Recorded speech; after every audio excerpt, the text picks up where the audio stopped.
अपनी पुरानी वीडियोस में मैंने आपको इंश्योरेंस में होने वाली अनियमितताएं, फ्रॉड्स के बारे में कुछ बताया।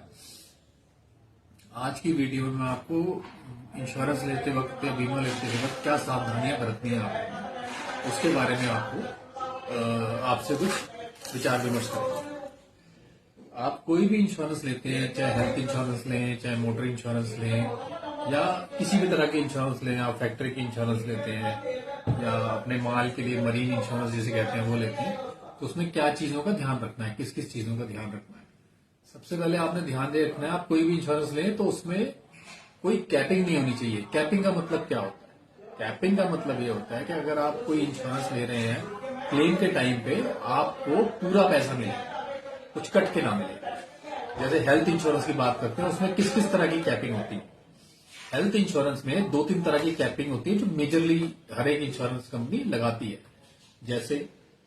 जैसे रूम रेंट की कैपिंग, कुछ नेशनलाइज इंश्योरेंस कंपनी जैसे नेशनल हो गया, ओरिएंटल हो गया, न्यू इंडिया हो गया, यूनाइटेड हो गया, ये जो भी पॉलिसीज देती हैं हेल्थ इंश्योरेंस में, इसमें जो भी जितना भी इंश्योरेंस आपने लिया है, जितने सम इंश्योर्ड का इंश्योरेंस लिया, जैसे आपने 5 लाख का इंश्योरेंस लिया या 10 लाख का इंश्योरेंस लिया, तो आपको जितना इंश्योरेंस सम इंश्योर्ड है उसका 1% of this some insured room rent मिलता है। उस रूम रेंट के हिसाब से आपके सारे खर्चे डिवाइड हो जाते हैं। तो हेल्थ इंश्योरेंस लेते हुए इस चीज का ध्यान रखना है आपने कि आपकी पॉलिसी में कोई कैपिंग नहीं होनी चाहिए। दूसरा, कुछ सर्जरीज में कैपिंग होती हैं जो कुछ इंश्योरेंस कंपनी कवर नहीं करती हैं। इसके अलावा नॉन पेबल आइटम क्या होते हैं? नॉन पेबल आइटम होते हैं जो आपके सर्जरी के टाइम या डॉक्टर्स ग्लव्स यूज करते हैं, सोप यूज करते हैं, टॉवल यूज करते हैं, जिसके पैसे इंश्योरेंस कंपनी आपको रिइंबर्स नहीं करती। लेकिन आज के समय में कुछ इंश्योरेंस कंपनियां वो खर्चे भी कवर करने लगी हैं।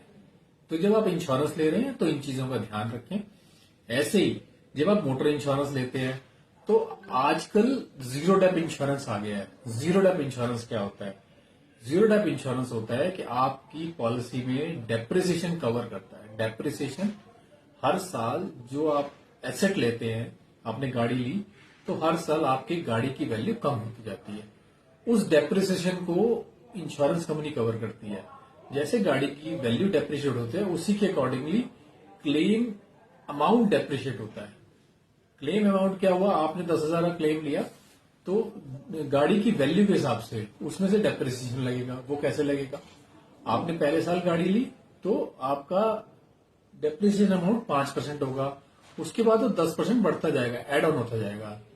5, 15, 25, 35, 45, 50।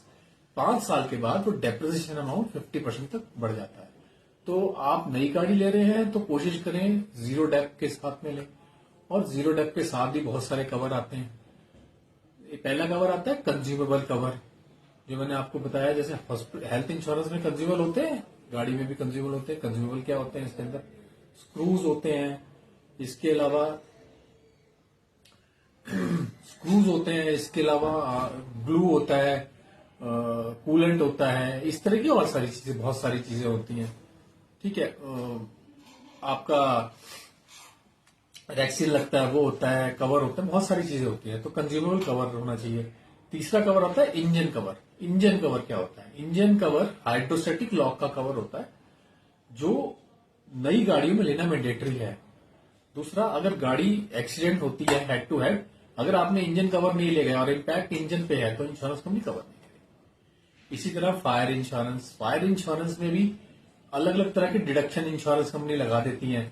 मेनली जो ये डिडक्शन है वो बैंक लगाता है। बैंक जो इंश्योरेंस बेचता है, वारंटी लगा के बेचता है, जिसकी वजह से इंश्योर्ड को नुकसान होता है। तो जब आप बैंक से पॉलिसी ले रहे हैं तो ज्यादा सावधानी से खरीदें। ठीक है, इसके अलावा हम बात करें ट्रांजिट इंश्योरेंस। ट्रांजिट इंश्योरेंस में भी डिडक्शन होते हैं, 3 तरह के कवरेज होते हैं उसमें, जिसमें अगर ए, बी और सी, अगर बी में जाते हैं तो बहुत सारे डिडक्शन होते हैं। तो पॉलिसी जब भी लें तो ऐसी पॉलिसी लें जिसमें आपकी डिडक्शंस ना हो। ठीक है, तो आज के लिए इतना ही। फिर आगे हम और भी इस तरह की चीजों पे आपको बताएंगे और डिस्कशन करेंगे। धन्यवाद।